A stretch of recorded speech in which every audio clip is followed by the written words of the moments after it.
여러분 안녕하십니까, 진성호입니다. 이재용 삼성전자 부회장이 이제 돈을 풀기 시작했습니다. 문재인 시대는 끝났습니다. 자, 문재인 정권 때 지난 5년 동안 이재용 삼성전자 부회장은 해외 투자에 집중했습니다. 국내 투자는 110조 정도.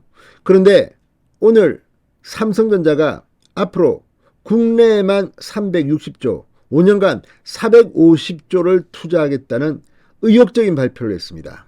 자, 이제 윤석열 대통령이 취임하면서 국내외 이 환경이 조성되고 있다. 특히 국내의 대기업 규제가 이제 풀릴 것으로 보입니다. 이제 안심하고 삼성도 국내에 돈을 풀고 일자리를 만들 것으로 보입니다. 그 지긋지긋하던 문재인 시대가 막을 내렸기 때문입니다. 오늘 발표된 내용은 정말 대단합니다. 이제 국내에도 이 450조의 80센트를 국내에 투자하겠답니다. 360조 규모. 문재인 정권 5년 동안 110조 원 정도였다고 하는데 3배가 넘습니다. 이재용의 이 발표, 이제 청년들도 좋은 양질의 일자리에 취직할 수 있게 됐습니다. 진성호의 직설 시작합니다. 방송에 앞서 아직 진성호 방송에 구독자가 아니신 분은 붉은색 구독 버튼 눌러주십시오. 더 좋은 방송으로 보답하겠습니다. 자, 삼성이 향후 5년 동안 반도체, 바이오, 신성장, IT 등 미래 먹거리 분야에 모두 450조 원을 투자하겠다고 밝혔습니다. 특히 이 가운데 80%인 연구개발, R&D, 시설 투자 등을 통해 국내에 투자한다고 밝혀 최근 해외 투자에 집중하는 게 아니냐는 일각의 우려를 삼성이 불식시켰습니다. 자, 그동안 삼성전자 지금 문재인 정권의 하도 많은 규제나 이런 것 때문에 이 노조가 강하고 하다 보니까 이 중국, 인도, 미국, 아무튼 베트남 해외에 핸드폰 공장 짓고 가전 공장 짓고 반도체 공장을 짓기 시작했습니다. 자, 그런데 이제 문재인 시대는 끝났습니다. 더 이상 걱정할 필요가 없어진 것 같습니다. 윤석열 대통령 시절 5년 동안 450조 투자 계획을 발표한 겁니다.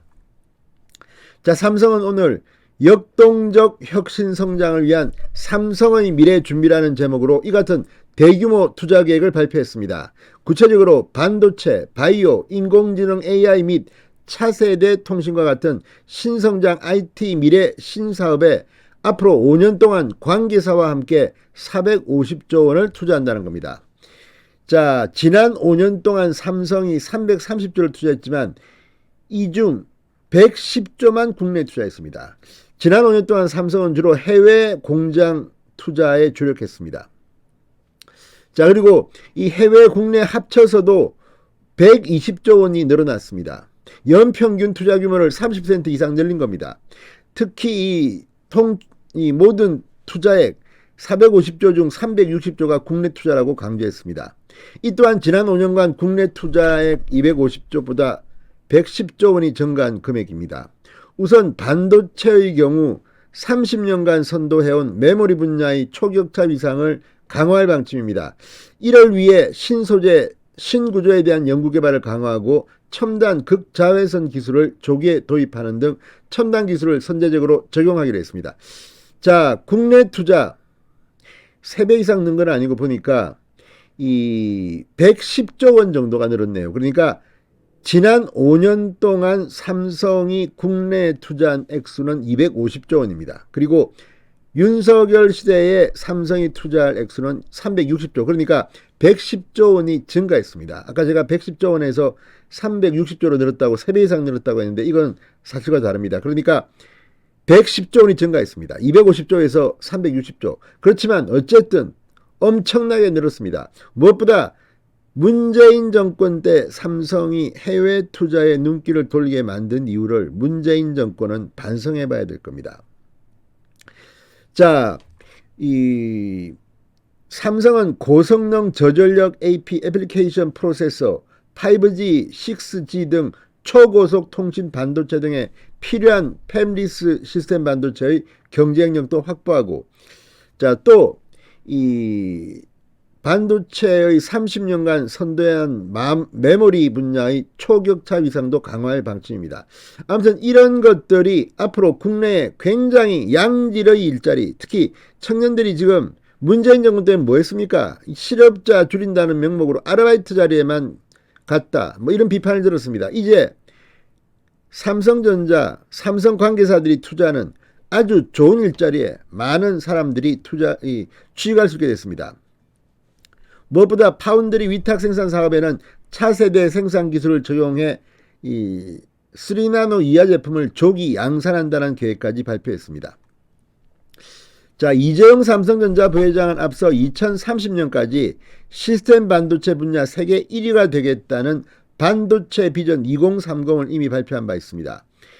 자, 중장기적으로는 이 바이오 분야에도 이 의약품 위탁 개발 생산 및 시밀러 복제약을 주축으로 하는 사업 구조를 구축하기로 했습니다. 제2의 반도체 신화를 바이오 분야에도 구현하겠다는 의혹입니다. 아울러 미래 산업 경쟁력을 좌우하는 AI, 차세대 통신 등 신성장 IT 분야에서는 초격차 혁신을 통한 경쟁력 강화에 집중할 방침입니다. 자, 삼성의 파운드리 사업이 세계 1위로 성장할 경우 삼성전자보다 큰 기업이 국내에 추가로 생기는 것과 비슷한 경제적 효과가 있다고 분석했습니다. 지금 대만이 이 분야에서는 1위입니다. 경제안보 측면에서 반도체 바이오 공급망을 국내에 두는 것은 수치로 표현되는 그 이상의 전략적 의미가 있다고도 강조했습니다. 자, 앞으로 5년간 핵심 사업을 중심으로 8만 명을 신규 채용하겠다는 계획도 밝혔습니다. 일자리 창출을 최우선한다는 윤석열 새 정부의 이 산업정책에 힘을 실어준 모양새입니다. 문재인 시대가 끝났습니다. 이제 삼성도 국내 투자를 활성화할 방침입니다. 진성호의 직설이었습니다. 여러분 감사합니다.